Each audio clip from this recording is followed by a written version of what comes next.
I, female 33, am a nurse. I have a very busy schedule. It's been absolutely crazy the past couple of years. My husband, 36, works an office job, and because he's a family-oriented guy, he always hangs out with his family. His family lives on a ranch in the middle of literally nowhere. Going there is a hassle, and due to my work nature, I don't go to most of their functions. I do, however, make sure to attend the big ones. Last week, his family wanted to host a barbecue party. He wanted me to go with him badly since all his brothers were bringing their wives, and since they mocked him for coming alone in the past. I said sorry, but I had a shift to cover. He begged, suggested I swap shifts with other nurses who are my friends, and even called them all to beg them to cover for me. Finally, I grew irritated and told him to stop it. He sulked for a whole day, then dropped it. In the morning and hours before my shift, I discovered that my car's tires were out of air. My husband offered to drive me to the hospital at 4 p.m. and I agreed. I got ready and we got in the car, but instead of taking me to the hospital, he drove me straight to his family's ranch. I was dumbfounded and angry after he said he tricked me into attending this barbecue and that I had to suck it up and set this shift out. I was so mad I didn't know what to say. We got to the ranch and I sat outside fuming. I waited and saw I still had time to get to the hospital if I figured out a way to get there. I watched my husband go inside, leaving his keychain next to me, right where he was sitting. I took it and rushed to the back where all the cars were parked, got into the car and drove off. His dad saw me and told him. He started calling my phone relentlessly until I turned it off. I got to the hospital in time but didn't dare turn my phone on till it was past 8 p.m. I opened it and saw tons of angry messages from him criticizing me, calling me horrible and a manipulator.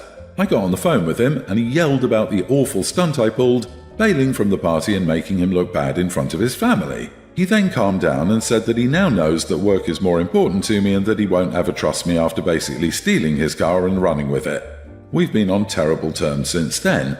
His family is also mad, but I haven't spoken to them about it or calcified anything. So, am I the idiot for what I did? I was desperate and worried that messing up my shift might cost me my job. Not the idiot. You do know that he was the one that messed with your tires, right?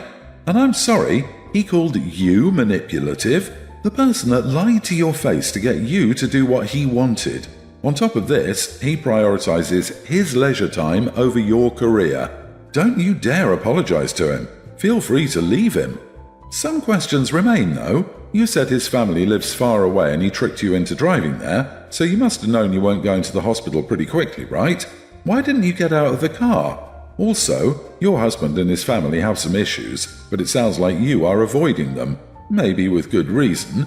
Either way, it sounds like those reasons may not be out on the table, and you should probably have talked to your husband about them. Still, your husband just escalated any reasons to hate him and his family to 11, so not sure your relationship will recover from his abuse of trust, not because you took the car, but because he was selfish and manipulative. What was she supposed to do? Jump out of the moving car? OP, you grabbed his keys and ran because you knew if he saw you try to leave, he wouldn't let you go. Your husband and his family are horrible for even attempting that. It would be best if you didn't stay in this relationship. Your husband has serious control issues. Nursing is an extremely important, challenging, and exhausting job. You committed to being there, and he doesn't understand the importance of keeping commitments. You absolutely need to have a work-life balance, but a barbecue is not important enough to miss a shift, especially with no notice. Yes, he didn't just risk OP's job and professional reputation, he risked lives by leaving a hospital short-staffed in the middle of an extensive and ongoing public health crisis. And for what? To stop his brothers from teasing him? Or to prove to OP that he's in control of where she goes and what she does? This is an appalling situation. My 30 male girlfriend, Laura, 39 female, and I went to my parents' place for a family gathering yesterday night. My parents have weird, backward, traditional views that women are wives and mothers before anything else. So girls in my family were taught to dress modestly and focus their energies on becoming a good wife to attract a respectable man. Laura is a senior doctor. She's practically the polar opposite of my parents' worldview. She's pregnant at the moment and has made very clear she intends to go back to work as soon as the baby comes and wants me to stay with the kid, which I don't mind doing as she makes much more money than me, but we haven't told my parents this, of course. She always dresses elegantly, has her hair and makeup done to perfection, and lives in heels. My parents have repeatedly voiced their disapproval of her clothes and lifestyle and that she's older than me, when the opposite is true for everyone else in the family. Now that the pregnancy has been announced, I warn Laura that there will be much more focus on us, especially as we're not planning to marry just yet, which they already disapprove of. Normally, at our family gatherings, the women stay in the kitchen, helping prepare the food, lay out the table and clean up after everything is done, while the men hang out in the front room. Laura has understandably never taken part in this tradition and prefers to stay near me. However, I asked if she would play along this time. Everyone is going to be talking about the pregnancy and someone is going to mention the fact that we aren't married.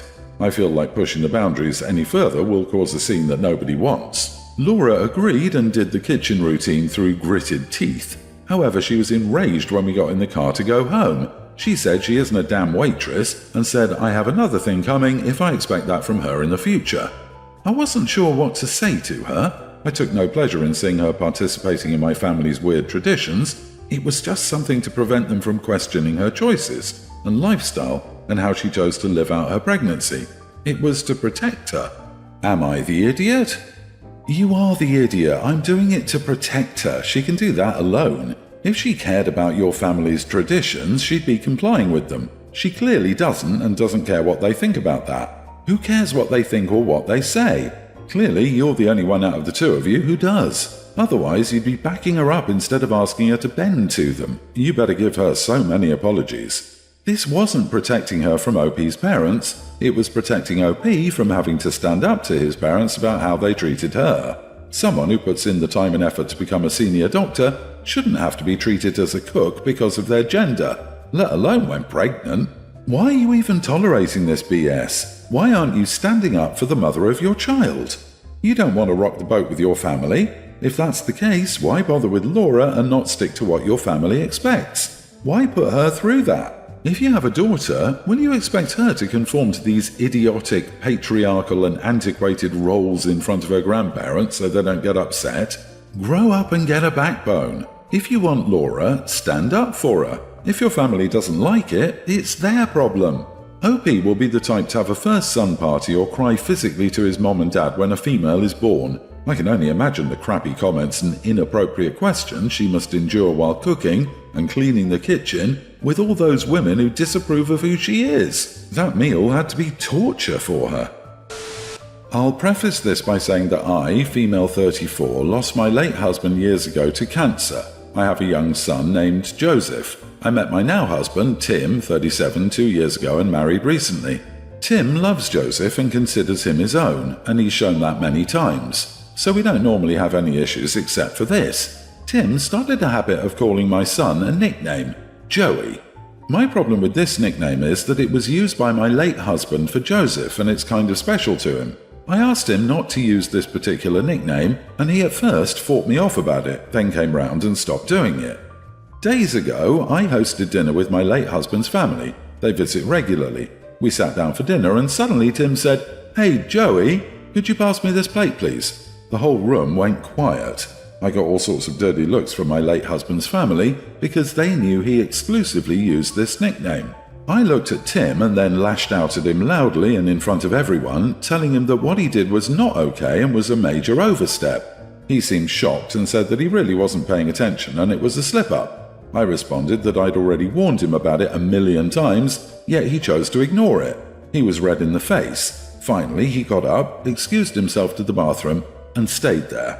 After the guests left, he started arguing that I embarrassed him, hurt his feelings and went too far to scold him publicly over a slip-up. I said that I'd already told him about how my late husband's family and I felt about this, but he said that we should get over ourselves, especially since Joseph doesn't care. We argued some more, then he and I stopped talking to each other. You are the idiot. It's a nickname. It's super common for Joseph. It's ridiculous to say no one else is ever allowed to call him a super common nickname. I get that you lost your husband. Unfortunately, his family lost him as well.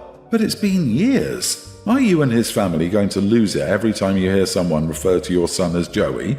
OP, you are the one who brought attention to Joey's nickname by blasting him at a family meal. Joey is not a patented or exclusive name.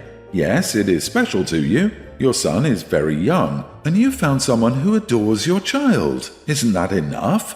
What you're making your new husband hyper-aware of is that anything he utters will upset you, set you off, claim a memory as sacred, and perhaps push him away. Now that would hurt your son Joseph, because a bond has been formed. If your son is okay with it, then it's no one else's place to have an issue with it. That's including you. I get you and your departed husband's family want to hold on to his memory for your son. Still, realistically, your husband is the only father he's really going to know, and by letting your dead husband's family insert their wishes like this, the only person you're hurting is your son. Yeah, you've not mentioned if this is an issue for your son or not once. It seems to be about you and your dead husband's family gatekeeping, a very common nickname. This is much deeper than a nickname. I wish you luck figuring this out, though. I, 33 female, just got engaged to my boyfriend, now fiancé, 33 of 4 years. My stepsister, 35, stepmother's daughter, is on the slower side mentally, but I don't know exactly what her diagnosis is because her stepmother, my dad's wife, is in denial about it all while cuddling her at the same time. My stepsister isn't dangerous, but she can behave awkwardly and inappropriately and just makes people uncomfortable. She's always had a crush on my boyfriend, now fiancé, and has gotten angry whenever we acted like a normal couple. She cries and throws tantrums for hours over it, so we've been in low contact with my father. I called my dad to let him know we got engaged. He wants me to hide it for a while, to not tell anyone at the 4th of July party we were supposed to go to this weekend, not to put it on social media, and to come to the party without my ring until my stepsister can get used to it, after my dad gently breaks it to her. And he said not to act too close with him at the party. Mind you, we've never done inappropriate PDAs, we just acted like a normal couple. I asked him how long he expected us to keep up this charade, and he said in a very annoyed tone, "I don't know, just give us time to break it to her." And I told him under these conditions that we would be declining the invitation to the party and all other family events until we're allowed to act like a normal couple, and I absolutely will not hide it on my social media. I'll put it up like any other newly engaged couple and let the chips fall where they may. And I said if he's not going to be 100% supportive of my engagement and marriage, then he doesn't need to come to my wedding. I'm not going to disrespect my fiancé by acting ashamed of him in public. And I told him for us to resume contact, he needs to be publicly supportive of my relationship, not just secretly or under the radar. My stepmother picked up the other line and joined us on the phone. She said I'm being selfish, that I know how hard my stepsister has it, that she'll never have what I do, and I should be understanding and considerate. And my dad basically agreed with her. Although it's none of my business, my stepmom clearly wears the pants in the relationship and my dad will always acquiesce to her. I told them that since they're ashamed of us, that they will never have to worry about justifying our existence to anyone ever again because we will not be coming around, and they will not be invited to my wedding unless they have an attitude makeover, let me act like any other normal couple, and are 100% supportive of my upcoming marriage, and hung up. My dad's side of the family says I'm being insensitive, that my stepsister has it really hard and will never have what I have and that I need to be gentle with her. I told them if they wanted to handle her with kid gloves, that's their prerogative, but I'm not going to. I'm going to live my life and they have no right to tell me what I can and can't put on my social media. Am I the idiot? Not the idiot at all. So she's in denial about her clear mental instability and won't treat her or even acknowledge it, but expects you to change your life and your excitement so they don't have to deal with the consequences of not getting her help. I'm surprised they never asked you to give your boyfriend to your stepsister.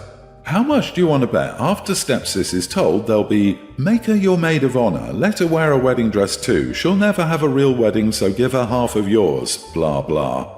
They are being unfair to you and your stepsister. Everything about their behavior is disgusting. If their issues are so severe, you must act as your partner is strange to prevent hours-long tantrums. She needs serious intervention. She's 35, not 5. What happens when the wedding comes? Did the bride and groom have to stand on opposite sides of the room? No dancing, no kissing, no mention of love, no pictures on social media or framed on the wall. I can only imagine if you and your fiancé decide to have kids. Your dad and stepmom would probably require the same. Don't talk about it, hide your bump, no photos, no baby shower. They should have set clear boundaries 4 years ago when OP started dating the boyfriend. Unfortunately, by allowing stepsister to continue with this behavior, it's likely become routine and habit forming. OP, you have set excellent boundaries with your father and stepmother. Do not let family guilt you. The family says she will never have what OP has, and why is that? Not because stepsister is incapable of it, but because her stepdad and mom have taught her learned helplessness, encouraged poor social skills, and have neglected her social and emotional learning.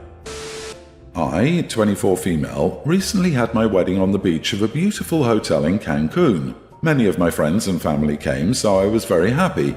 The only problem was, during our ceremony, there were people on the sea playing or doing jet ski activities. It really bothered me because they would appear in the background, so I told my wedding planner about it. She was very understanding and said she would fix it. When she talked to the owners of the activities and to the people in that area of the sea, we expected them to be kind and nice, but they just declined and continued. I even took the time to go myself and ask them to stop, but they didn't care. I was about to go and tell someone from the hotel, but my now husband stopped me and said it would be an idiot thing to do. So I told him standing up for myself wasn't an idiot thing to do and went looking for the hotel staff. But they said there was nothing they could do. When I returned, my husband was moody, and I wondered if it really was an idiot thing to do. Ha ha. You are the idiot. An entire ocean and beach must be closed because you're getting married, LOL. Did you offer to compensate those who would need to close their seasonal businesses after 2 very hard years? You apparently haven't heard of photo editing. How dare people go out in public on your special day? You're the bride. Poor you. It's her princess day and everyone must do as she says. That's the rule. Your husband also isn't appreciating how special you are. You should divorce him immediately. OP, you are the idiot and your husband was moody upon your return because he was second-guessing his marriage. He must be deeply embarrassed by her on his big day. Ha ha, poor guy. Like, if you don't want strangers in your pics, don't get married in a public area. Imagine feeling so entitled that you expect everyone to stop the vacation activities they paid for to not accidentally be in the background of someone's photos. No one cares about your wedding. You are the idiot and entitled beyond measure.